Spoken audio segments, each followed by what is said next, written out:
Ballot বাক্স তো অনেক দূরের বিষয়, ব্যালট বাক্স তো অনেক দূরের বিষয়। ও ব্যালট বাক্স পর্যন্ত পৌঁছাইতে পারবে, ও অক্ষত থাকবে, ওর হাত পা এগুলো ঠিক থাকবে, ব্যালট বাক্স পর্যন্ত যে যাবে এটা নিবে। এখানে আর্মি আছে, পুলিশ আছে, র্যাব আছে, বিজিবি আছে, আনসার আছে, সবার হাতে সব দামি দামি অস্ত্র আছে, AK-47 নিয়ে থাকবে। ও দেখলেই তোর কলিজা শুকায় যাবে। ও ভোটের ব্যালট বাক্সে হাত দিবে, ওই হাতি তো থাকবে না ওই পর্যন্ত যাওয়ার আগে। তুমি বিশৃঙ্খলাকারীদের সর্বোচ্চ কঠোর হস্তে দমন করা হবে এবং তাদের ধরেই নেওয়া হবে যে তাদের উদ্দেশ্যই হচ্ছে এই পুরো রাষ্ট্রীয় ব্যবস্থাটাকে একটা হুমকির মধ্যে ফেলা, এবং সে রাষ্ট্রীয় শত্রু বলে গণ্য হবে। তাদের প্রচারণা চালানোর জন্য যত প্রকারের আইনি সহযোগিতা করা লাগে সেটা আমরা করেছি, অর্থাৎ আমাদের ওয়াদা যেটা করেছিলাম সেটা আমরা রেখেছি।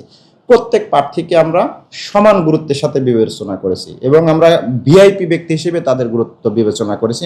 প্রত্যেক প্রার্থীদের সাথে প্রতিটা মুহূর্তে আমরা পুলিশ দিয়েছি, ডানে বামে পুলিশ, একদম ভিআইপি ভাবে নিরাপদ পরিবেশে, সুন্দর পরিবেশে তারা প্রচারণা চালিয়েছেন এবং সর্বোচ্চ প্রচারণা চালিয়েছেন। আপনারা দেখেছেন যে ঢাকা 13 আসন প্রচারণায় বাংলাদেশের শীর্ষে অবস্থান করতেছে, কিন্তু কোনো বিশৃঙ্খলা নাই, কোনো হানাহানি নাই, কোনো ফাটাফাটি নাই, কোনো ভাঙচুর নাই। আপনারা খেয়াল করেছেন।